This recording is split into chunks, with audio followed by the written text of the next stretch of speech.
Proclame l'indépendance des Comores dans ses frontières coloniales, à savoir Mayotte, Anjouan, Moélie et Grande Comore. Je connais les filles comoriennes sont d'une sagesse exemplaire. Les garçons sont quelquefois tapageux, mais ils ont de la patience. Ainsi, si vous êtes pressé, vous préférez le mariage comme d'habitude à la comorienne. Mariage pressé et grand mariage ensuite. Vous avez visité l'école de santé. Nous avons fait l'inauguration de l'école de santé. C'est ainsi que cette école de santé nous a permis de se faire d'hôpital pour donner des vaccins aux enfants, que j'ai vaccinés personnellement.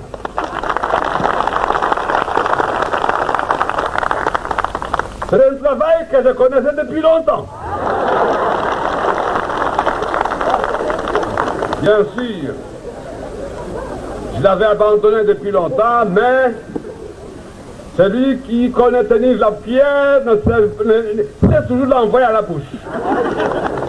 J'ai mis les médicaments dans la bouche de bébé et je crois. On a une chance extraordinaire au Havre. Certains pensent que c'est le malheur du Havre. Je pense au candidat de Ciotti et du Rassemblement National, là, qui est l'air. Nous, on pense que notre chance, c'est le multiculturel. C'est d'avoir une ville-monde, une ville qui est ouverte sur le monde et qui a cette population, mais Marseille a la même chance, d'avoir cette population diverse et qui fait sa richesse, qui fait son potentiel de créativité. Et nous, on veut que ça s'exprime, ça. On veut vraiment que ça s'exprime. On avait imaginé, on imagine toujours, et on l'avait fait il y a 6 ans, de faire une salle de spectacle dans la zone Montgaillard, Marouge, etc. Édouard Philippe a annoncé l'avant-dernier conseil municipal, comme quoi c'est de la politique, il a annoncé qu'il construirait une salle de spectacle à la Mare-au-Clair. Il a dit pourquoi faire, qu'est-ce qu'il va y avoir dedans, etc. Et il dit, on n'a pas encore discuté. Alors, il a dit, attendez, vous allez faire une salle de spectacle, et vous ne savez pas ni la taille, ni le nombre de places, ni... il dit, puis ce sera la deuxième salle du Volcan, c'est-à-dire la scène nationale. Et vous avez discuté avec eux pour savoir ce qu'ils veulent comme salle. Non, on va le faire après. Donc en fait, il a seulement fait un effet d'annonce à son campagne électorale pour annoncer qu'il avait entendu et qu'il n'avait pas fait cette dimension-là. Nous, on envisage de le faire et de les faire vivre autant que les salles qu'on a, les salles de spectacle au centre-ville. La Trium à Coprioville nous intéresse bien, parce que c'est une salle assez magnifique pour ceux qui la connaissent. On peut imaginer avoir une vraie programmation culturelle, une vraie expression culturelle de tous ceux qui vivent à Coprioville, et d'avoir ce brassage de population, le centre-ville qui monte, etc. Et on veut la même chose ici. On veut qu'il y ait cette possibilité. La culture, ça permet cette possibilité de mieux se connaître, de mieux se comprendre, et de bien vivre ensemble. Et on veut travailler à cette dimension-là. Et puis, il y a toute la dimension accompagner les plus faibles. Accompagner les personnes qui sont handicapées ou les familles, et souvent les mamans, des enfants handicapés, qui se retrouvent en difficulté. Je dis souvent les mamans parce que un malheur n'arrivera jamais seul, comme on dit parfois chez nous. Quand il y a la naissance d'un enfant handicapé dans une famille, parfois, ça fait exploser la famille. Et c'est souvent la maman qui se retrouve toute seule avec son enfant handicapé et qui est obligée de gérer la situation. Notre mairie, actuellement, n'accompagne pas, n'est pas attentive à cette question-là. Elle a pris toutes les dérogations possibles et imaginables pour pouvoir adapter les locaux, alors que c'est la loi, mais il y a eu des dérogations, ils l'ont fait pour ne pas mettre les équipements nécessaires. Il n'y a pas de guichet unique, à chaque fois on renvoie les familles vers tel bureau, vers telle administration, vers telle administration. Il faut la maison, la MDPH, la maison départementale des personnes handicapées, pour avoir l'autorisation d'avoir une AESH, un agent qui s'occupe de l'enfant handicapé dans l'école, mais si on ne l'a pas, on ne peut pas avoir d'AESH, donc on ne peut pas scolariser l'enfant. Il a déjà une difficulté, on lui en rajoute une, et au lieu de commencer la rentrée au mois de septembre, eh ben, généralement l'enfant il commence la rentrée au mois de décembre ou au mois de janvier. Enfin, on multiplie les obstacles à des gens qui ont déjà, j'allais dire, leur dose, quoi, qui ont déjà ce qu'il faut, et il faut qu'on crée les conditions pour que ça s'inverse. Et dans les personnes aussi les plus faibles, on a les personnes âgées, très vieillissantes, où là aussi on doit avoir un accompagnement. Et j'avais commencé à parler du transport. Par exemple, pour les personnes âgées, elles nous expliquent que quand elles travaillent, leur entreprise paye la moitié de la carte de bus et de tram, et que dès qu'elles sont à la retraite, elles gagnent beaucoup moins, mais elles repayent plein pot, le maximum pour leur carte de bus. Bah, à n'en pas douter, il va falloir continuer au moins la moitié avant d'arriver vers la gratuité totale. On aimerait arriver à la gratuité totale du transport. Édouard Philippe et son équipe nous disent c'est trop cher, ça n'existe pas, ça n'est pas, etc. Il faut aller voir Montpellier, qui est une grande ville. Montpellier, c'est une très grande ville en France. C'est la gratuité des transports. Il faut aller à Dunkerque, c'est un grand port. Dunkerque, tous les transports en commun sont gratuits depuis déjà et pour tout le monde. Alors, si vous y allez, c'est gratuit pour vous, montez dans le transport et c'est gratuit. À côté, il y a Calais.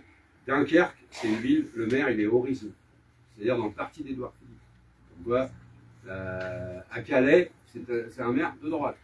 C'est une maire de droite qui a mis en place. Et elle a réussi à le faire parce qu'à un moment donné, c'est l'avenir. C'est-à-dire, si vous voulez qu'il y ait moins de pollution, si vous voulez que tout le monde soit à égalité dans l'aménagement de la ville, profiter de la ville, c'est vrai qu'on ne va pas mettre des piscines dans tous les quartiers. Mais ce qui serait bien, c'est que tout le monde puisse accéder à la piscine. À égalité, celui qui habite à côté et celui qui habite plus loin, qu'il ait le même coût de piscine. Pas la piscine plus le ticket de tram. Et c'est tout ça, c'est comme ça qu'on doit aménager la ville à chaque fois en pensant. C'est pas parce qu'on aime la gratuité, c'est parce qu'on pense que c'est juste la gratuité. C'est pas pareil. C'est pas l'amour de la gratuité, c'est la justice qui nécessite ça. Voilà les grandes lignes. Après, je suis prêt à répondre à vos questions. Je voulais aussi remercier dans la présentation l'exposé des combats que je mène à l'Assemblée nationale avec mon groupe. C'est vrai que les Comores, est une zone très difficile, entre guillemets, à l'Assemblée nationale, parce que moi je continue à dire que la France est un pays colonisateur et a colonisé Mayotte, et que le droit international n'a pas été respecté dans le cadre de qui doit décider de devenir français. Il fallait que ce soit tous les Comores qui décident et pas seulement les habitants de Mayotte. C'est ça le droit international. Ça n'a pas été respecté et ça a été illustré en plus parce que le maire actuel du Havre s'est illustré sur une déclaration fracassante quand il a été interviewé sur est-ce que la colonisation est un crime et qu'il a dit non. Alors que tout le monde sait en tout cas nous ici on sait que la colonisation est un crime contre l'humanité. C'est-à-dire non seulement c'est un crime, c'est un des crimes les plus odieux. Et vous voyez, ça permet de mesurer ce que pense aussi le maire du Havre là-dessus. Et puis, puisque c'est le droit international, de parler des questions des peuples qui sont encore en lutte. Je pense au peuple kurde, je pense au peuple palestinien, qui est dans sa lutte et dont on parle peu en ce moment. Et je pense qu'en ce moment, au moment où on se parle, je pense qu'il souffre parce que quand les regards sont tournés vers le Liban, vers l'Iran, etc., ça veut dire qu'on ne regarde plus la bande de Gaza, qu'on ne regarde plus la Cisjordanie. Et je pense vraiment que là-bas, en ce moment, se passent des choses tragiques. Et donc, il faut avoir vraiment des pensées pour eux. On est en pleine période...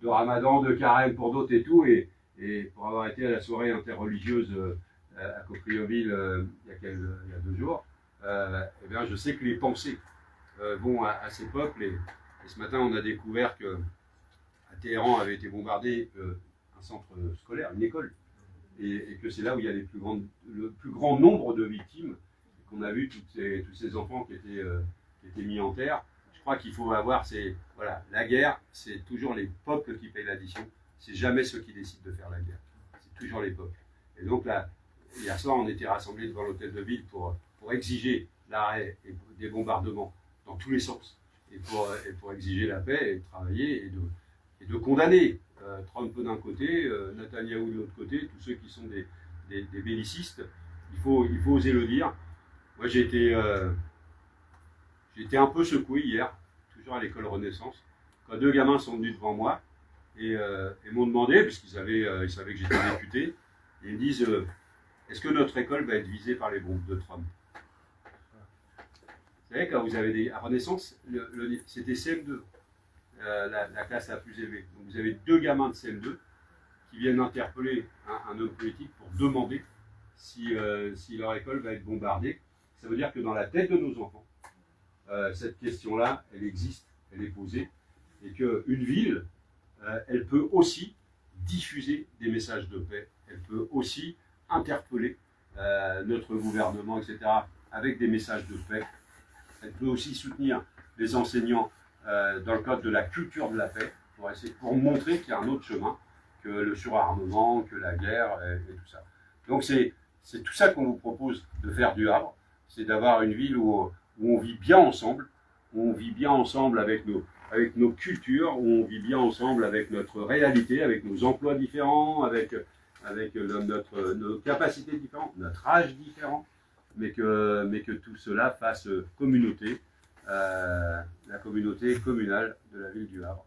Et on espère que ce sera possible qu'on mette en œuvre ça. Ça dépend de vous, ça dépend de votre engagement déjà personnel, mais tout le monde sait, parce qu'on l'a vu il y a 6 ans, vous vous êtes mobilisés, et ça n'a pas suffi, parce que dans les quartiers où les gens ont intérêt que ça change, ici, à Montgaillard, Coqueriville, dans le quartier de l'Eure, à Sopence, à Graville, là où les gens ont l'impérieuse nécessité que ça change pour changer leur vie, eh bien, ils ne sont pas assez nombreux à être allés voter.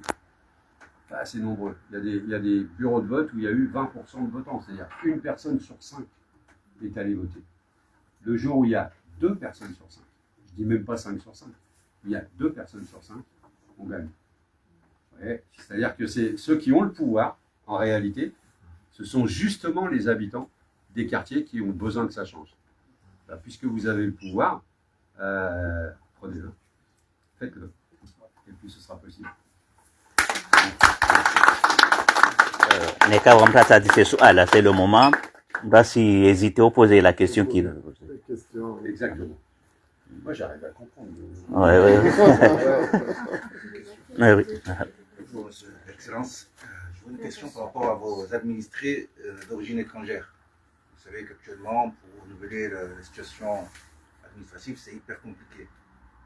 Avez-vous penché sur ce sujet? Alors, c'est pas le candidat qui s'est penché sur le sujet, c'est le député. Ouais. Alors, le député, il se penche tous les jours sur ce sujet-là, parce que je suis alerté tous les jours par les difficultés de renouvellement des papiers. Il y a eu un moment, alors ça se passe à la sous-préfecture du Havre, d'accord, pour cette zone-là. Il y a eu pendant de longs mois l'absence de l'unique agent qui s'occupe de ce sujet-là à la sous-préfecture, qui n'a pas été remplacé. Et donc tous les dossiers se sont empilés, et maintenant on se retrouve avec 3-4 mois de retard sur le renouvellement des papiers. Et donc les gens se retrouvent pendant 3-4 mois dans l'illégalité, parce qu'ils n'ont plus leurs papiers. Certains sont menacés de perdre leur emploi, parce qu'ils ne sont plus dans la légalité. Le paradoxe, je vous parlais de médecins tout à l'heure, c'est que l'hôpital du Havre, si vous retirez les médecins étrangers, ça ne fonctionne plus. Ça ne fonctionne plus. Il n'y aurait pas assez de médecins. Et que ces médecins, parmi eux, il y a des gens qui n'ont pas le renouvellement de leur papier. Et donc, ils sont dans l'illégalité. Médecins de l'hôpital du Havre. Notamment des spécialités, neurologues, cardiologues. C'est vous dire s'il y a urgence à agir. Moi, j'interviens tout le temps. La sous-préfète est assez sympa avec moi. Parce que quand le député envoie un message, et je le fais en SMS, je ne le fais pas en courrier, parce que ça va passer vite. Quand les gens, je le fais en SMS. Bon, ne mettez pas 500, hein, parce que, mais c'est comme ça que ça marche pour l'instant. Elle fait passer les dossiers urgents sur lesquels j'interpelle en disant je vous ai entendu, je ne veux pas avoir de problème avec le député, etc. Ceci dit, ça ne règle pas le sujet. Il faut vraiment intervenir. Donc ce sera toujours le député, parce que ce sont les services de l'État, et le député peut plus, entre guillemets, secouer les services de l'État que le maire, en fait. Le maire, il peut alerter avec les autres maires, dans le cadre de l'Association des maires de France, etc. On peut alerter le ministre de l'Intérieur, on peut alerter, le député alerte le ministre de l'Intérieur à l'Assemblée nationale. Nunez, on le bloque régulièrement. Enfin, le jour où vous visiterez l'Assemblée nationale, je vous montrerai là où on bloque les ministres qui ne nous répondent pas à nos courriers pour justement les interpeller. Mais pour l'instant, c'est insupportable au Havre, mais c'est insupportable à Rouen aussi. C'est insupportable dans beaucoup de préfectures là-dessus. Mais oui, l'accompagnement sera là, on sera aux côtés. Ça ne veut pas dire qu'on ne peut pas faire les papiers à la place, mais on sera aux côtés, c'est sûr. Moi, je le suis déjà et j'ai aucune raison de changer. Et puis ma suppléante, qui s'appelle Nathalie Nal, peut-être vous la connaissez. Si je deviens maire du Havre, elle devient députée, immédiatement. Et je pense qu'elle sera sur la même trace. C'est-à-dire qu'elle sera sur la même trace à la fois sur les questions administratives, parce qu'aujourd'hui, elle aide sur les questions sociales, etc., tout en étant suppléante, tout en n'ayant pas un rôle officiel. Mais elle le fait. Et sur les questions de solidarité avec les peuples, elle le fait depuis longtemps. Vous savez, dans notre jeunesse, Nathalie et moi, on s'est connus très jeunes militants. Et notre premier combat, c'était la libération de Nelson Mandela. Et on s'est connus avec ces valeurs-là. Comment on agit pour libérer Nelson Mandela, comment on agit contre l'apartheid, comment on a fait nos classes politiques sur ces thèmes-là. Ça vous donne le sens de notre combat politique après, quoi. Gata a posé ta Comore, il peut poser la question, retourner. Oui. Bonjour, Son Excellence. Moi, ça me frappe vraiment le fait de commencer par cet adage de l'enfant est élevé par tout un village, parce que c'est ça ce qui fait la différence de notre communauté aux autres. Parce que nous, on était élevés sur ça. Parce que l'enfant n'est pas pour une personne, mais l'enfant c'est pour tout le monde. Voilà, donc et aussi, je profite aussi de saluer, comme a dit Ben, votre engagement. Parce que moi, dès que je suis arrivé au Havre, on m'a dit que c'est la ville de Jean-Paul Lecoq. Je me suis rassuré en fait. En vous écoutant vos positions à l'Assemblée, j'étais rassuré que je suis dans une ville où il y a quelqu'un qui nous défend. Et ma question se pose sur les primo-arrivants au Havre. Pour vos programmes, votre programme. Vous avez pensé à ça? Parce que j'ai eu la chance de travailler avec ce promo arrivant en animant des ateliers sociolinguistiques au bénéfice de la population non francophone qui arrive au Havre. Et je trouve que cette population se œuvre à eux-mêmes. Il n'y a pas, se livre à eux-mêmes. Et je me suis dit, que doit faire le maire sur une situation ou dans des situations pareilles? Donc ma question se pose, qu'est-ce que vous avez pensé sur les primo-arrivants en parlant des réfugiés, parce qu'au Havre, il y en a beaucoup. Merci à Bonne vous. question. Ouais, vous savez, moi je dis toujours aux gens, jugez-moi aux actes, ne me jugez pas au discours. Le discours, tout le monde peut faire des bons discours. Je vous ai raconté tout à l'heure ma vie militante avec le moment où on se battait pour la libération de Nelson Mandela. Mais avant ça, quand j'étais lycéen au lycée au lycée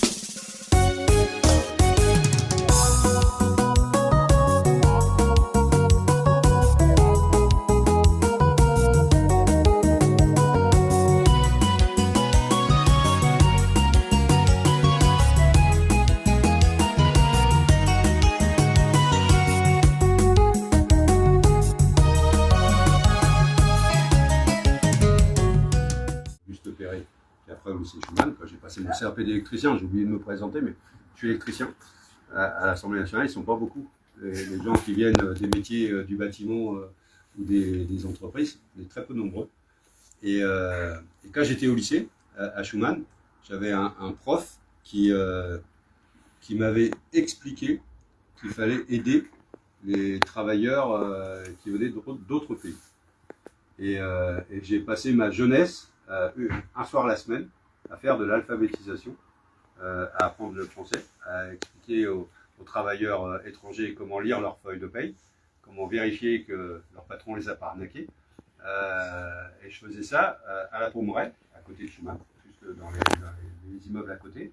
À l'époque, c'était l'entreprise Thierry Morel, qui avait beaucoup de travailleurs migrants ici, qui reconstruisait le Havre. Il y avait encore les constructions qui continuent de construire Coquilloville, etc. Et puis je descendais une autre soirée la semaine au quartier de l'Eure, où il y avait les travailleurs qui travaillaient avec ma mère. Ma mère travaillait chez Renault. Il y avait des travailleurs sénégalais qui travaillaient chez Renault, en nombre, ils travaillaient algériens. Il y avait un foyer ici, et un soir la semaine, je faisais l'alphabétisation. Donc la question de comment on est accueilli, j'ai baigné dedans, tout jeune, sur ces questions-là. Au Havre, il y a des associations, et moi j'ai grande confiance dans les associations, parce que tout à l'heure je vous disais, prendre le pouvoir pour le rendre aux gens, ben, une façon de reprendre le pouvoir, c'est l'association. C'est de dire, on s'organise, les gens s'organisent. Ils n'ont pas besoin des institutions, sauf pour les accompagner. Et une mairie, ça doit aider les citoyens qui se sont organisés en association à pouvoir développer leur activité. Les locaux, les subventions, pour pouvoir faire le travail. Et parfois des soutiens sur des projets ambitieux, mais où il faut des cofinancements, et la mairie met un financement, aide l'association à obtenir du département, de la région, etc. Moi, je vois la mairie comme ça, de continuer comme ça. Il y a des associations que je rencontre régulièrement, le Secours catholique, à l'affût, le Secours populaire, la âme, enfin, il y a plein d'associations au pour des noms, etc. Il y a plein d'associations qui œuvrent à l'accompagnement et au fait de bien se sentir dans notre ville, même quand on arrive, même quand on n'est pas en règle 100% sur nos papiers, la CETIF est sale et il y a un vrai soutien. On fait aussi avec Réseau Éducation Sans Frontières pour protéger les gamins, pour qu'ils puissent être scolarisés, malgré le fait que l'administration dit non, c'est pas régularisé, ils sont pas en règle. Nous on considère, parce que c'est le droit international, ce sont les droits de l'enfant. Tout enfant, dans tous les pays, a droit à la scolarité. Tout enfant. Et donc ici, on ne peut pas empêcher un enfant de venir dans une école parce que ses parents ne seraient pas en règle. C'est interdit par le droit. Mais après, il faut l'appliquer. Parce que vous pouvez avoir une mairie qui dit « Ouais, mais nous, au moment de l'inscription des enfants, attendez, les papiers ne sont pas faits, on ne l'inscrit pas tout de suite. » Ils ne vous disent pas « On ne veut pas l'inscrire. » Ils disent « On ne l'inscrit pas tout de suite. On va attendre que c'est illégal. » Une mairie n'a pas le droit de faire ça. Ils le font. Mais ils n'ont pas le droit. En fait, ils accompagnent la politique du gouvernement en matière d'immigration. Mais les enfants ne peuvent pas être la caution de ça. Ce n'est pas autorisé. Et donc, avec nous, c'est sûr que ce ne sera pas autorisé. Donc voilà. Après, une fois qu'on donne les moyens aux associations, ce n'est pas le service public mairie qui le fera. C'est vraiment les associations. La mairie, elle fait l'état civil, elle fait tout ce qui est son travail de mairie, mais après le reste c'est financement des associations, des moyens pour les associations qui justement gèrent l'accueil. Et soutien, comme je le disais tout à l'heure, administratif, pour ceux qui sont en attente de leurs documents de réfugiés, voilà, ils seront toujours accompagnés. Ceux qui sont en demande de nationalité française, ils auront le soutien aussi de la ville s'il y a besoin dans leur dossier de montrer leur activité dans la vie associative, comme parents d'élèves, enfin voilà, on sera aux côtés, toujours. Vous attendiez une réponse plus administrative? Je suis satisfait. Ouais, parce que si vous attendiez une réponse administrative, il faut me dire laquelle vous attendiez, parce que ça fait partie aussi des choses qu'on peut faire bouger. C'est-à-dire que moi, je vous donne la réponse telle qu'on l'a échangée avec les gens, par rapport à ce qu'ils attendaient. Et si quelqu'un dit, ouais, mais si vous faisiez comme ça pourrait être bien. Je suis preneur de la proposition. Vous voyez ce que je veux dire? Parce que c'est possible, et nous on assume humblement le fait qu'on n'a pas forcément tout analysé, etc., les situations, les cas précis, etc. Si vous avez une situation précise, on n'a pas... je suis preneur. Si on prend l'exemple d'une situation précise, c'est le fait d'essayer de décentraliser un peu les démarches de l'asile. Aujourd'hui, tu peux avoir un apprenant qui devrait apprendre au Havre, mais avec un rendez-vous à Rouen ou sur Paris, il n'a pas aussi le moyen de se déplacer, ça multiplie le problème. Si vous pouvait penser aussi à décentraliser un peu les actes administratifs, waouh, de se déplacer pour une population, pour des gens qui sont vraiment vulnérables, qui n'ont pas le moyen de se déplacer aussi. Parce que deux fois, un jour j'étais en classe, j'ai demandé à un président qui était absent, on m'a dit, vous voulez aller à Rouen pour un rendez-vous, il a été rattrapé par la police. C'est problème sur problème. Il avait l'invitation, il avait le rendez-vous à Rouen, mais les polices, ils ont leur travail aussi. Ils vérifient, il se trouve là, il a raté le rendez-vous et il est au commissariat. Donc si vous pouvez, c'est un exemple vraiment concret qui peut aider à cette population un peu particulière. C'est bien d'avoir exposé le sujet. La décentralisation des services de l'État, c'est malheureusement pas le maire qui décide. Ce sont les services de l'État qui décident s'ils se décentralisent ou pas. Le maire, il peut le demander. Il peut dire, moi, je souhaite qu'à la sous-préfecture du Havre, il y ait aussi la possibilité de faire, qu'on ne soit pas obligé d'aller à Rouen, et puisqu'on a une sous-préfecture, qu'on utilise la sous-préfecture pour faire. Le maire, ça, peut le demander, mais c'est pas lui qui a la décision. C'est l'État qui a la décision là-dessus. Par contre, ce que vous m'expliquez, l'idée de dire, dans notre souci de dire qu'il faut que tout le monde soit à égalité, il faut que tout le monde ait la possibilité, comme on veut accompagner les plus faibles, ceux qui n'ont pas soit les moyens financiers, soit qui ne se sentent pas protégés à aller dans une autre ville pour faire les papiers, etc., eh ben on va examiner comment on fait, soit avec une association pour les accompagner, et qu'on aiderait, y compris financièrement, pour les accompagner. Mais on va regarder ça, on note. J'ai mon directeur de campagne derrière vous, il note tout. Il note tout. C'est pour ça que je vous le dis, parce que mais c'est bien d'avoir exposé cette situation-là. Merci. Mais monsieur le maire, nous avons ici le président de l'association qui nous a accueillis ici, Saïd Ali Youssouf. Peut-être il a des choses à demander ou à dire par rapport à son association. Moi, j'ai beaucoup d'interrogations sur l'éducation, sur l'enseignant, donc le décret. Et moi, les problématiques qu'on relève, que nous rencontrons, c'est un peu les mêmes partout, que ce soit une ville gérée par la droite ou la gauche. Du coup, moi, mes interrogations sont sur l'éducation numérique. Est-ce que vous allez mettre en place l'éducation numérique? Parce qu'on remarque que dans les écoles, on n'a pas forcément les moyens d'éduquer numériquement les élèves. Concrètement, les écoles ne sont pas équipées d'ordinateurs ni de tablettes.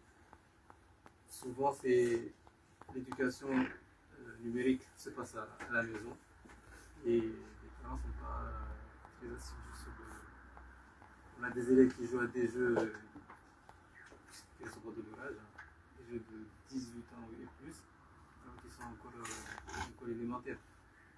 Il y a ça aussi. Et j'avais aussi une interrogation sur tout ce qui est moyen mis en œuvre par l'État et même par les collectivités pour les écoles. Vous parlez des ASH et des AVS. C'est un peu les mêmes problématiques partout. L'acheminement pour avoir un ASH est long. Et des fois...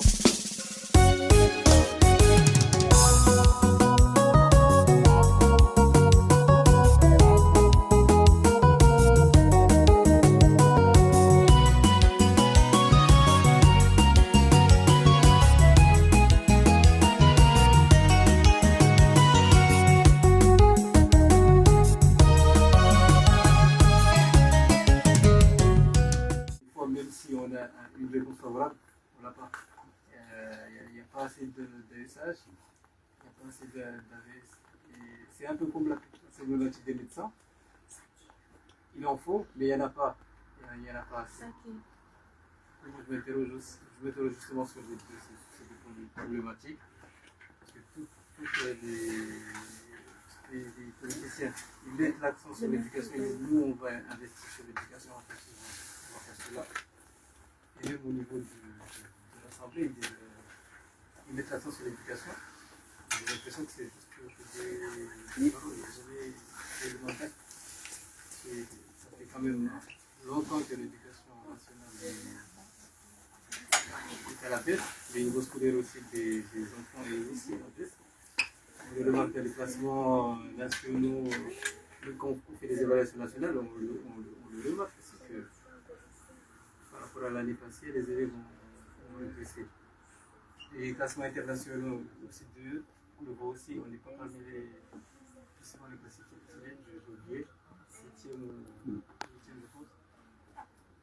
Enfin, des pays comme la Chine, la Corée, ils sont devant nous. Et j'ai l'impression que le gouvernement, ou même les collectivités aussi, font rien pour pallier à ça. Ils ont d'autres priorités, je dirais ça. Moi, je vais vous répondre la même réponse que tout à l'heure. Jugez-moi aux actes. J'ai été maire un peu plus de 20 ans, de la commune d'à côté du Havre, qui s'appelle Gonfreville-Lorcher. Vous connaissez? Allez dans les écoles. Allez voir dans les écoles de Gonfreville-Lorcher. Combien il y a d'ordinateurs à disposition des gamins? Combien il y a de tablettes à disposition des gamins qui peuvent emmener chez eux pour avoir le travail avec le prof? Combien il y a de tableaux numériques dans les classes, avant chaque classe, de manière à justement présenter soit des films, soit des reportages, soit écrire sur le tableau numérique, etc. Qui se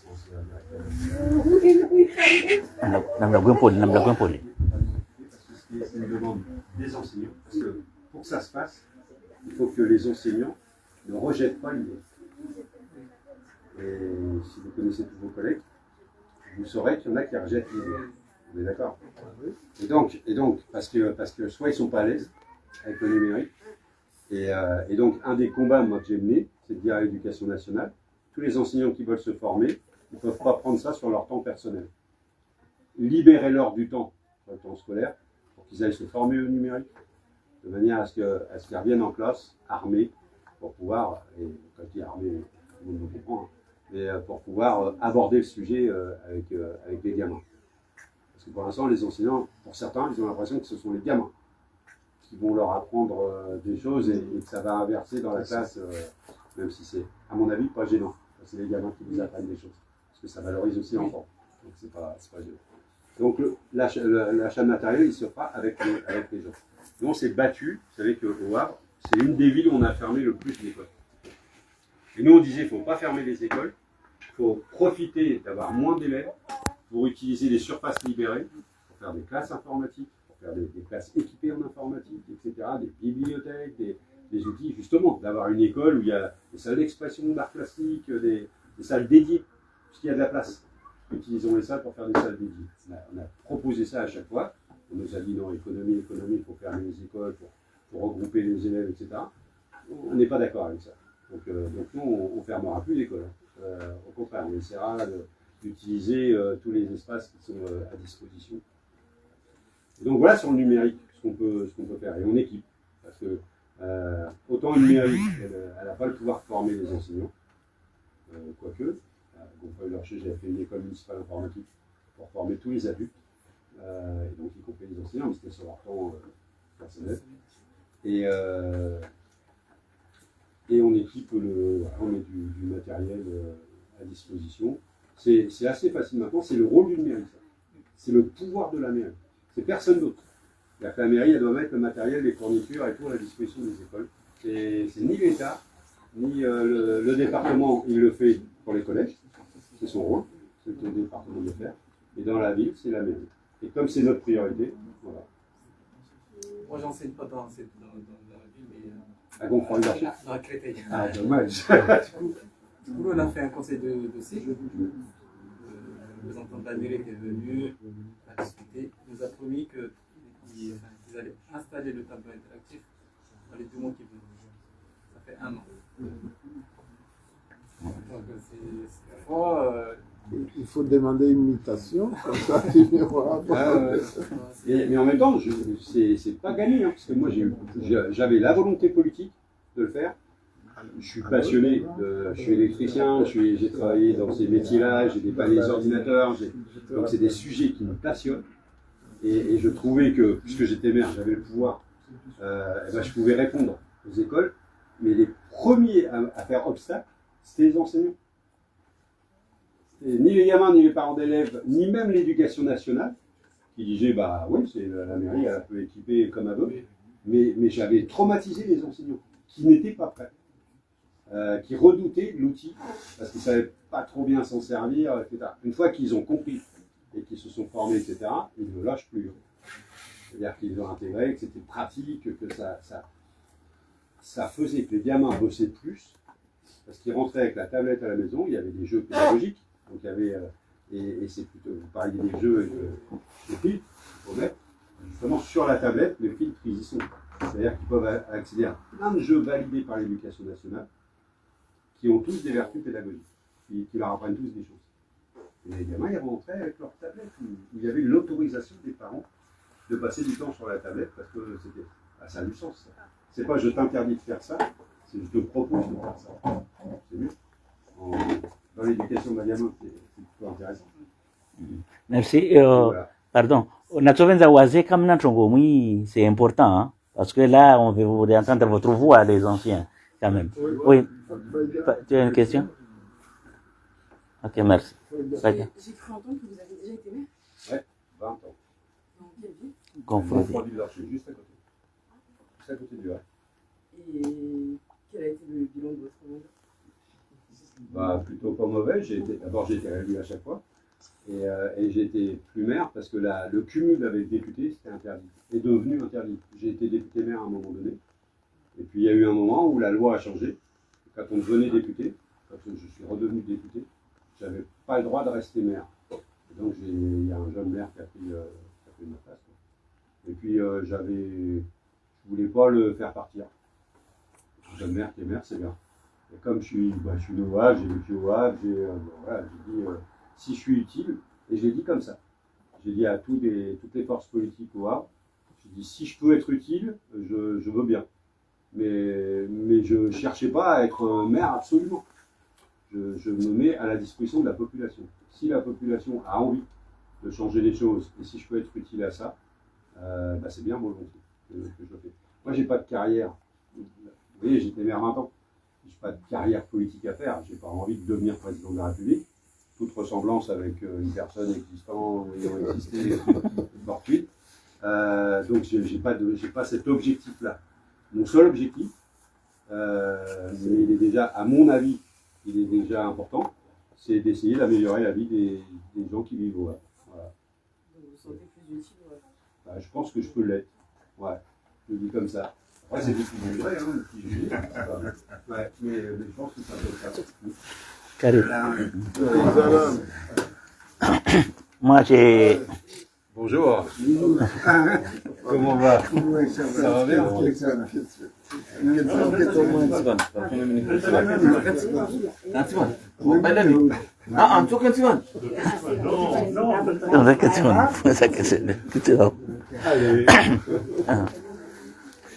Monsieur le député, moi, j'ai eu une longue expérience dans le social. Face aux violences, aux incivilités à Mayotte, ça me ramenait en 2015 de présenter un projet à la préfecture de médiation sociale. Ça, j'ai vu parmi vos priorités. Et ça a été pris, et ça a été aussi budgétisé. J'ai fait la médiation sociale dans les 17 communes de Mayotte en tant que formateur référent. Et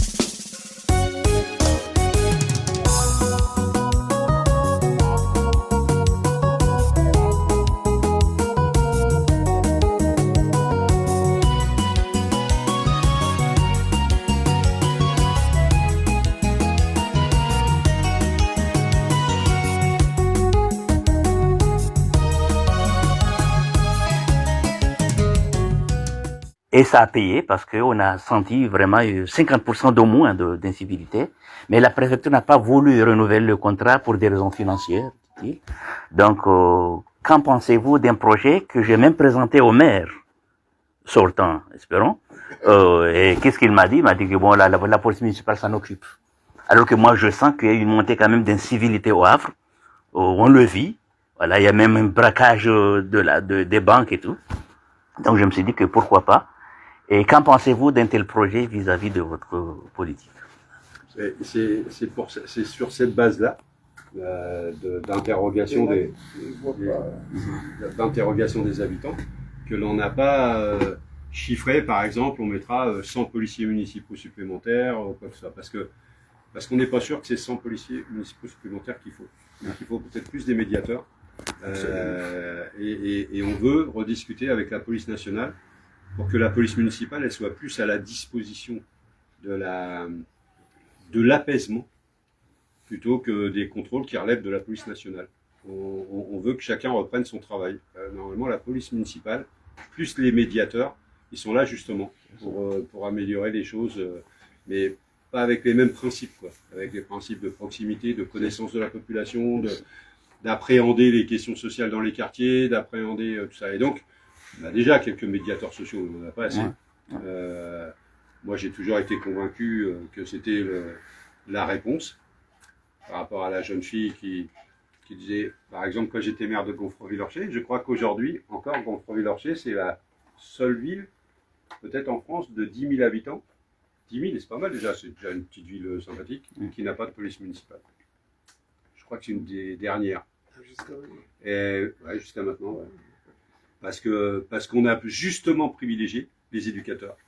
On a justement privilégié, vous savez, des choses, et moi j'espère que dans les quartiers, les gens, ils vont proposer des choses comme ça. Mais les habitants là-bas, ils avaient dit, pourquoi pendant les vacances, on ferme tous les bâtiments publics pour travaux? Vous savez, la salle de sport, les écoles, etc.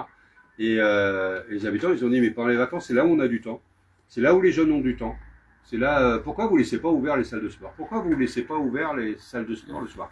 Pourquoi vous ne laissez pas ouvert la piscine le soir quand il y a canicule, quand il fait très beau? Pourquoi il n'y aurait que les riches qui pourraient se baigner le soir après une journée de travail, etc., dans leur piscine? Et pourquoi les gens qui vivent dans les quartiers populaires n'auraient pas le droit d'aller à la piscine municipale le soir à la fraîche pour que le corps se repose? Pourquoi il n'y aurait pas le droit d'avoir de la musique au bord de la piscine? Pourquoi il n'y aurait que les riches qui auraient le droit d'avoir un orchestre au bord de la piscine? Et pourquoi on n'aurait pas le droit d'avoir des élèves de l'école municipale de musique, des élèves du conservatoire qui viendraient jouer de la musique pendant que la population elle est en train de profiter de la piscine? Ça peut être la piscine à la plage, ça peut être...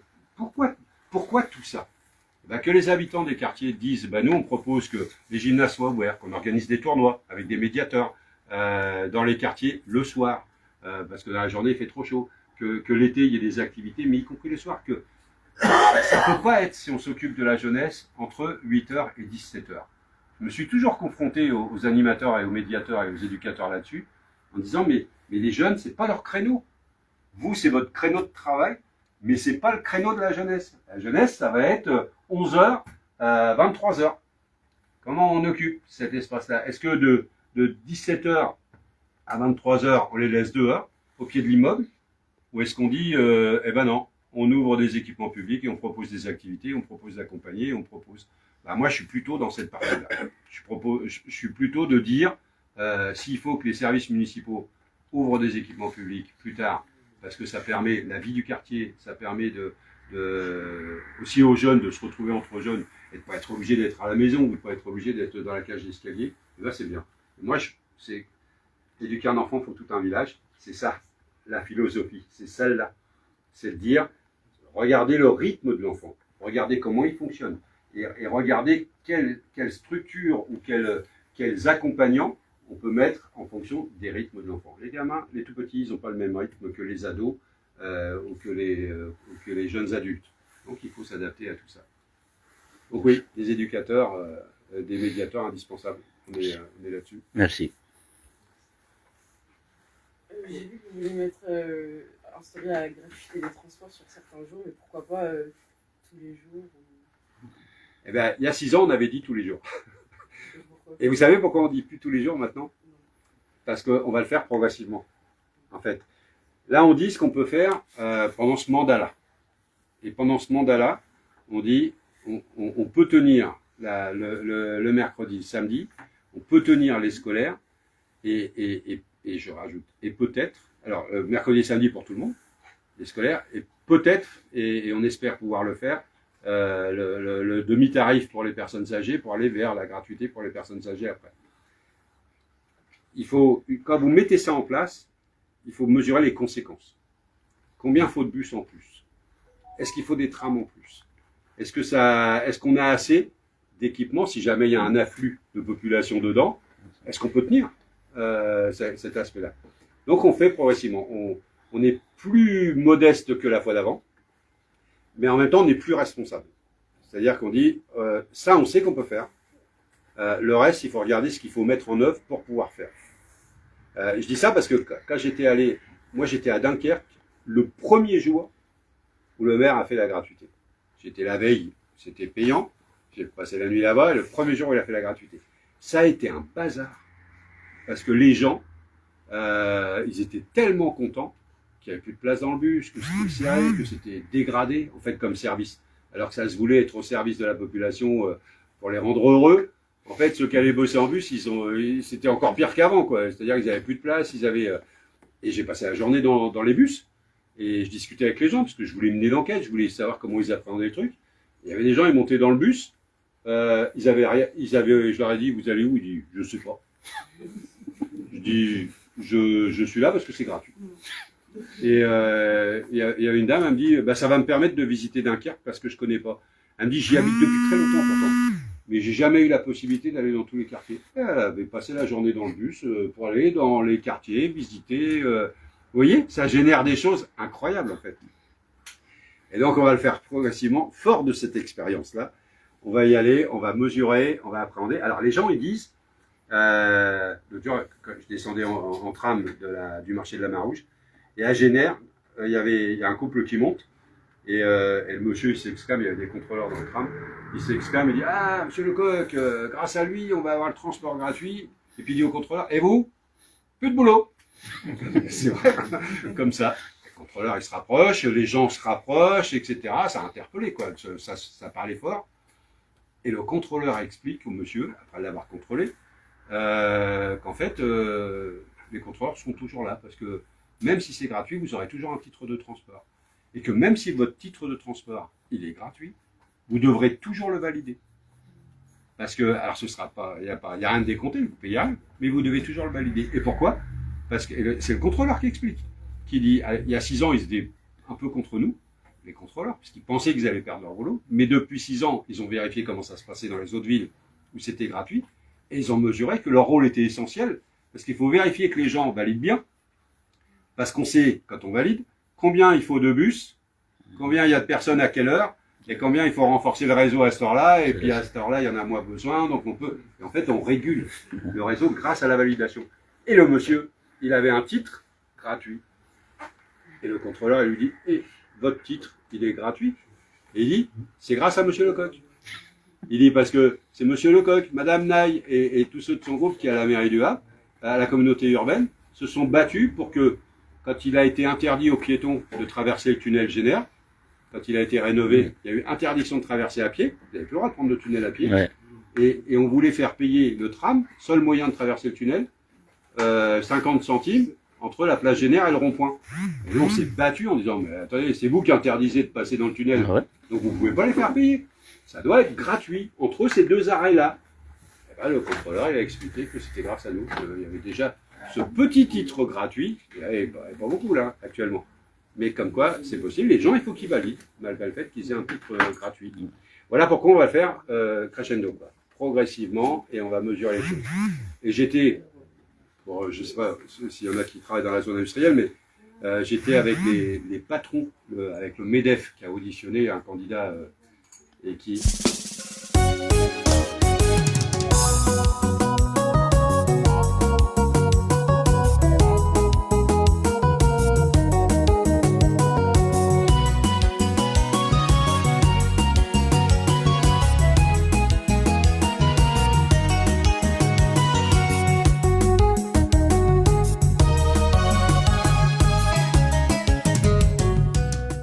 qui m'a parlé du réseau de transport, qui m'a parlé de la gratuité, etc., mais qui m'a aussi parlé du fait que c'était complètement dégradé pour aller travailler dans la zone industrielle. Il dit, mais c'est pas possible, quoi. Comment vous voulez que nos salariés, ils aillent travailler en bus dans la zone industrielle, il n'y a pas les bus qu'il faut, les horaires qu'il faut, etc., à tel point qu'il y a des entreprises qui ont remis des bus réservés à l'entreprise, quoi, pour emmener, parce que le réseau suffisait pas et n'était pas convenable pour ça. Donc voilà, il y a un joli travail à faire sur le transport public, encore. Monsieur le maire, hier j'ai discuté avec des habitants là, qui ne comprennent pas quand vous dites oui, une action résolue pour l'emploi. Ils ne savent pas ce que ça veut dire. Moi je pense que vous devrez l'expliquer aux électeurs. C'est quoi une action résolue? Quand vous dites dans le programme, là, je connais pas. Donc c'est important de le dire concrètement. C'est vrai, c'est des jeunes, ils étaient de bonne foi et ils pensent que, et ils se retournent, ils se disent, c'est les politiciens, ils emploient des mots comme ça pour ne pas comprendre. Donc ça serait bien que... Alors, je prends dans l'ordre. L'usine Siemens, qui construit les éoliennes. Vous voyez de quoi je parle, cette grande usine sur le port. Au moment où on l'a fait venir, le maire du Havre était Premier ministre. Et il n'avait plus d'interlocuteur. Et c'est le député Lecoq qui a été leur interlocuteur pour qu'ils puissent s'installer, etc. Il vous dirait, la direction de l'usine pourrait vous dire, dans les liens qu'il fallait avoir avec le ministère, etc., j'ai joué ce rôle-là. Pour ceux qui ont connu Café Le Gall à Bléville, cette usine qui fabriquait, qui mettait en sachet le café, etc. 2 fois, alors là ils ont fermé maintenant, mais 2 fois, quand Édouard Philippe était Premier ministre, la loi qu'on appelle la loi Egalim sur les rayonnages dans les hypermarchés, etc., les productions locales et tout, faisait fermer l'usine Le Gall. 2 années de suite, ça s'est passé. Les 2 années de suite, je suis allé voir le Premier ministre, Édouard Philippe, etc., en disant il y a un problème au Havre, etc., il faut s'en occuper et tout. Il m'a dit c'est Bercy, etc. Ben, je dis oui, mais Premier ministre, il me dit c'est Bercy, je veux bien qu'il me dise c'est Bercy, mais il est Premier ministre. Donc justement, Bercy est sous ses ordres, normalement, il n'a pas pu le faire. Et donc, il m'a donné un numéro de téléphone et un nom de personne à Bercy qu'il fallait que j'aille voir, etc., pour sauver les 120 emplois à l'époque. Et l'année suivante, il a fallu que je recommence pour obtenir la dérogation, parce que justement, Bercy avait fait une dérogation 1 an, mais pas 2 ans, et donc il a fallu refaire le même travail. Je dis ça peut paraître un coup de téléphone, non, ça a pris des jours. Quand vous interpellez Bercy, c'est pas une fois 1 heure, c'est pendant des jours pour obtenir les choses. 3e approche, c'est la mairie, c'est un des plus grands donneurs d'ordre, parce que c'est une des plus grandes entreprises de la région. Édouard Philippe dit, il a dit au dernier budget, il a dit j'ai désendetté la ville comme jamais. C'est-à-dire la ville du Havre n'est pas endettée. C'est une chance. C'est vrai? Oui, c'est vrai. La communauté urbaine est très endettée, mais la ville du Havre, ouais, mais il y a deux choses. Mais elle est très endettée, la communauté urbaine, parce qu'il y a une 3e ligne de tramway en travaux et qu'il faut la payer, il faut s'endetter pour ça. Mais il a désendetté la ville, et en face, on a des gymnases, des écoles, des terrains de foot, des équipements publics, des salles municipales. Vous pouvez voir la salle des fêtes de Bléville, le parquet, il est comme ça. Vous allez au bois de Bléville, vous allez voir la salle de M. Sunaga, la salle de lutte, etc. Vous verrez comment les tatamis sont gonflés. Enfin, je ne sais pas si vous connaissez les lieux, mais c'est insupportable de voir des équipements comme ça. C'est chez moi. Ouais. On est d'accord, hein, on parle de la même chose. On a vu la même chose. Voilà. Et bien ça, c'est trop facile de désendetter une ville en n'ayant pas fait la maintenance des bâtiments. Et donc, le donneur d'ordre Ville du Havre peut faire travailler, et je l'ai dit au MEDEF, au syndicat des patrons, je leur ai dit, on peut faire un plan de rénovation des bâtiments publics, et ça, c'est de l'emploi, en face. On peut pas créer les emplois à la place des entreprises. Mais quand on défend le port, Édouard Philippe, Premier ministre, je lui en veux pas à cet homme-là, hein, mais quand même. Au moment où il était Premier ministre, l'Europe sort un schéma de logistique en disant voilà les corridors européens, voilà où arrivent les marchandises et voilà par où elles vont passer. Il n'y avait pas le port du Havre. Il n'y avait pas le port du Havre. Ça veut dire que belle la musique. Hein, ça veut dire que l'ancien maire du Havre, actuellement Premier ministre, avait oublié la France avait oublié de défendre le port du Havre. Ça aurait été n'importe quel Premier ministre, j'aurais été indulgent. Mais pas le maire. C'est pas possible, quoi. Et donc, c'est moi, à nouveau, qui suis allé à Matignon expliquer que c'était pas possible, que ça allait être dramatique pour le port du Havre. Et si c'est dramatique, ça veut dire que l'emploi s'écroule, ça veut dire que la logistique s'écroule, ça veut dire qu'on fait plus les investissements, etc. Ça veut dire que les marchandises, elles passent ailleurs. Avec Antoine Ruffnac, je ne sais pas si vous avez connu, l'ancien maire avant Édouard Philippe, on avait ensemble, parce que lui, il travaillait toujours ensemble. Il a emmené toutes les forces politiques qui cohabitaient pas, les communistes, les socialistes, la droite, etc. Lui, il a emmené tout le monde. On allait au ministère, puis alors, on se disait tout ce qu'on avait à se dire avant, comme ici, on se disait tout. Une fois qu'on allait à Paris, au ministère, tout le monde disait la même chose. Et on y était allé pour dire il faut créer Port 2000 au Havre. Il n'y avait pas Port 2000 à l'époque. On a dit il faut créer Port 2000. Et tout le monde disait la même chose. Et les ministres, ils essayaient de nous diviser. Et puis vous, les communistes, vous êtes d'accord avec ce que vient de dire M. Ruffnac? Vous êtes d'accord Vous, maire socialiste de Montivier, vous êtes d'accord avec ce que vient de dire Oui, et d'accord. Il faut faire Port 2000. Et on est tous d'accord. Et quand on a fait Port 2000, on a dit l'urgence. Alors, Port 2000, donc ça veut dire que ça a été fait avant 2000. C'est pour ça qu'on l'appelait Port 2000. Avant 2000. Donc il y a plus de 25 ans. D'accord. Quand on a fait Port 2000, on a dit l'urgence, si maintenant qu'on a un grand port, maintenant qu'on peut décharger les conteneurs, c'est d'emmener les conteneurs dans le pays. Et donc il faut deux choses. Le fleuve, sur des péniches, et on emmène les conteneurs, notamment dans la région parisienne, Aubervilliers, etc., parce que c'est là où il y a les consommateurs, ou le rail, pour aller vers l'intérieur de l'Europe, c'est le port ouverture pour l'Europe, etc. Et donc on a dit, avant 2000, il faut faire une ligne nouvelle Paris-Normandie pour libérer des créneaux sur des sillons, comme ils disent, des cheminots, sur le rail pour transporter les conteneurs sur des trains et pas sur des camions, etc. Avant 2000. On avait fait collectif, encore, parce que c'est la méthode, tous ensemble. On parle d'une seule voix. On avait fait avancer le projet de ligne nouvelle Paris-Normandie. Édouard Philippe devient maire. Son premier adjoint, Jean-Baptiste Gastine, vice-président de la région au transport. On s'est dit, ça. Puis le maire devient Premier ministre. On s'est dit, vice-président de la région au transport, le maire Premier ministre et tout, ça y est. Ah oui. La ligne nouvelle, on va l'avoir. C'est évident. Raté. On a été convoqué à Matignon, c'était fin décembre, je crois, au début janvier, et on nous explique il faut être pragmatique. On va reprendre le projet au début. La première question à se poser, faut-il une ligne nouvelle Paris-Normandie? 30 ans de perdu.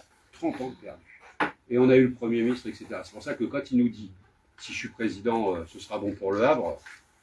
Il n'a jamais fait la démarche. Premier ministre, il a fait un truc. Il a fait une chose quand il était Premier ministre. Pour la logistique portuaire, vous savez, il y avait deux idées.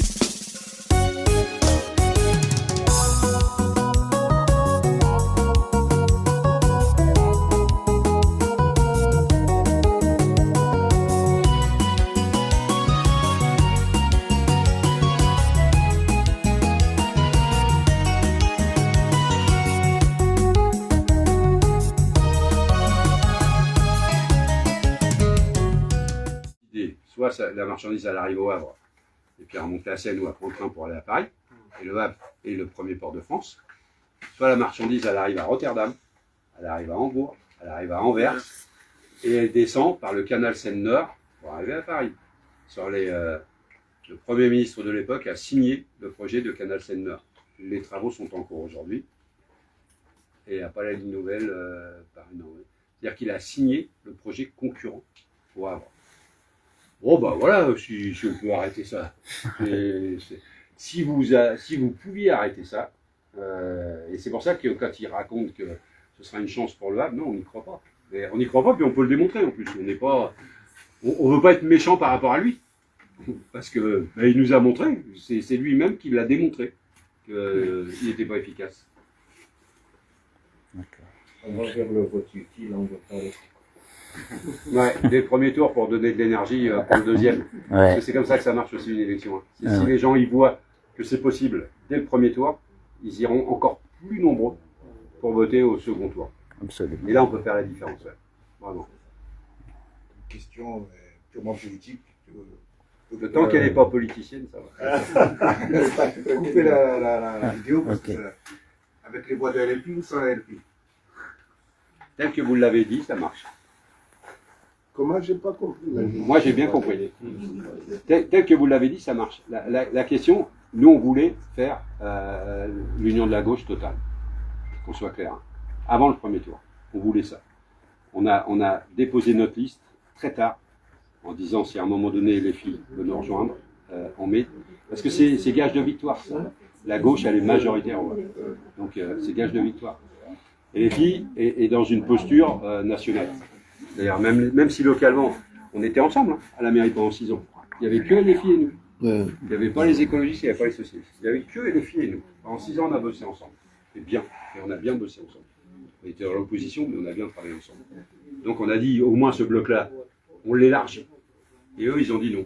Parce qu'à l'échelle nationale, les votes des socialistes, ou les non-votes des socialistes et tout, fait qu'ils ne voulaient pas, quasiment nulle part, quasiment, parce qu'il y a toujours quelques exceptions, ils ne voulaient pas avoir des socialistes sur la même liste que eux.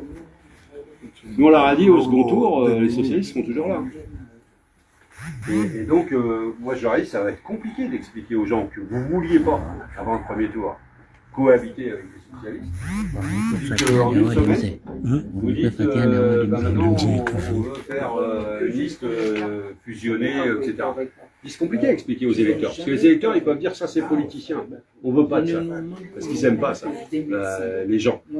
Et donc, tel que vous l'avez dit, est-ce que c'est avec les électeurs de LFI? Évidemment, avec les électeurs.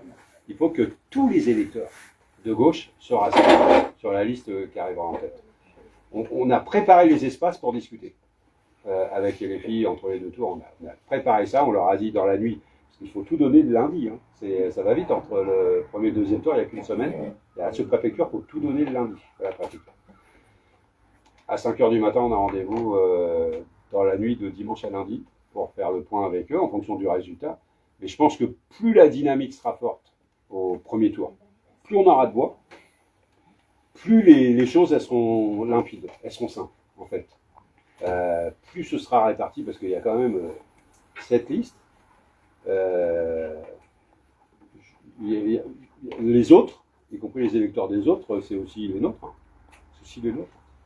Donc l'idée c'est de voir comment on fait que tous ces électeurs-là, il n'y a que 2 listes où les électeurs ne sont pas les nôtres. C'est Keller et Édouard Philippe. Qu'on soit clair, j'ai dit les autres, mais non, il y a 2 listes où c'est pas si simple que ça.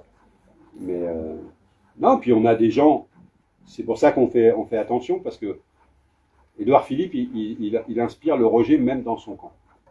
Même dans son camp. Je vous ai parlé de sa déclaration par rapport à la colonisation. C'est ça. Il y a l'autre déclaration qui a traumatisé son camp. Et c'est pas nous qui l'avions fait. C'était quand il a demandé à Emmanuel Macron de quitter le pouvoir, la démission du président de la République. Que vous demandiez à celui qui vous a fait Premier ministre, à celui qui vous a mis dans le sillon pour devenir président de la République, que vous lui disiez on vous demande de quitter le pouvoir, je vous demande de quitter le pouvoir pour prendre votre place. Dans son camp, c'est franchement pas apprécié. Et donc il faut, et les gens de son camp ont voté pour lui la dernière fois, ils se tournent vers nous en disant bon, on voudrait savoir comment on va travailler avec vous si vous devenez maire, etc. Ce qu'ils n'avaient jamais fait avant. C'est-à-dire, j'ai jamais eu l'audition du MEDEF, j'ai jamais eu les industriels de la zone industrielle qui ont demandé à me rencontrer pour savoir comment on va travailler demain. Donc ça veut dire que dans leur tête, il y a des choses qui ont bougé. Ils pensent que c'est tellement probable qu'on puisse gagner. C'est pas fait, mais c'est probable, et donc ils commencent déjà à anticiper l'avenir. Je pense que c'est important. Nous, on ne veut pas insulter l'avenir. C'est-à-dire que les forces de gauche, y compris les filles et tout, elles ont toute leur utilité et toute leur importance. Et moi, si vous regardez mes votes à l'Assemblée nationale, vous les verrez plus souvent proches des votes de LFI que d'autres, y compris dans mon groupe. Mon groupe, parfois, est divisé, et moi, j'ai une ligne politique qui reste fidèle à mes valeurs, et je ne suis pas dans le... Alors des fois on me le reproche, hein, je suis justement pas dans le cheminement politicien, en me disant, moi j'ai toujours défendu des choses, vous savez, j'ai toujours défendu les Sahraouis, toujours. Et on m'a dit, il y a longtemps, on m'a dit, tu ne seras jamais député, parce que la communauté marocaine ne votera jamais pour toi. Et donc, tu ne seras jamais député. Et j'ai continué à défendre les Sahraouis. Et un jour, la circonscription, c'était pas la même que maintenant. Elle allait jusqu'à Lillebonne, Bolbec, etc., un peu plus loin vers l'est. Et un jour, dans une réunion, c'était à Lillebonne, je vois entrer quarantaine de personnes. Je me demandais ce qui se passait. Et il y en avait 15 dans la salle. Hein. Quand il y a 40 qui arrivent, ça fait une différence. Et il y a un monsieur qui se lève et qui dit, voilà, nous sommes la communauté marocaine. Et on a des choses à vous dire. Et il commence à dire, voilà, on n'est pas d'accord avec votre position sur le Sahara occidental est marocain, etc. Voilà, on voulait vous le dire. On pense que vous ne devriez plus aborder ce sujet, etc. Il dit, mais on travaille tous dans la zone industrielle de Port-Jérôme. Et on travaille dans les entreprises du bâtiment, etc. On est dans la sous-traitance. Tous, ils étaient travailleurs. Et il dit, on est venu vous dire qu'on votera pour vous. Parce que vous êtes toujours venu défendre nos emplois et vous étiez toujours devant l'entreprise quand il y avait besoin de développer l'économie, etc. Vous ne nous avez jamais abandonnés. Et c'est pour ça qu'on votera pour vous, mais pas parce que vous soutenez ça. J'ai trouvé que c'était une position politique remarquable. J'ai trouvé que ça a d'une intelligence où les gens étaient capables de d'accepter mes convictions sur le droit international, tout en mesurant mon travail et tout en mesurant combien je pouvais leur être utile ici. Ah, voilà, et j'ai été élu député. Et j'ai pas changé par rapport à mes convictions concernant le respect du droit international. J'ai pas changé. Et je préfère perdre 20 voix ou 100 voix, et puis peut-être pas être élu. La dernière fois, quand j'avais été battu, 83 voix. Je me suis dit, mince. Mais c'est pas grave. Je préfère ça. Je préfère plutôt que de perdre mon âme, quoi, d'abandonner les combats et d'abandonner les objectifs et les soutiens que je dois au peuple en lutte, etc. Je refuse. Ok. Merci. Je voudrais poser une question. Ah oui, d'accord, parce que là, normalement, on pourrait rester avec notre ami pendant toute la journée, mais vu le ramadan, voilà. Pour moi, c'est ça. Donc, on va c'est ça. Pourquoi nos enfants comoriens qui travaillent jamais au bac, ils ont le bac, mais après les études,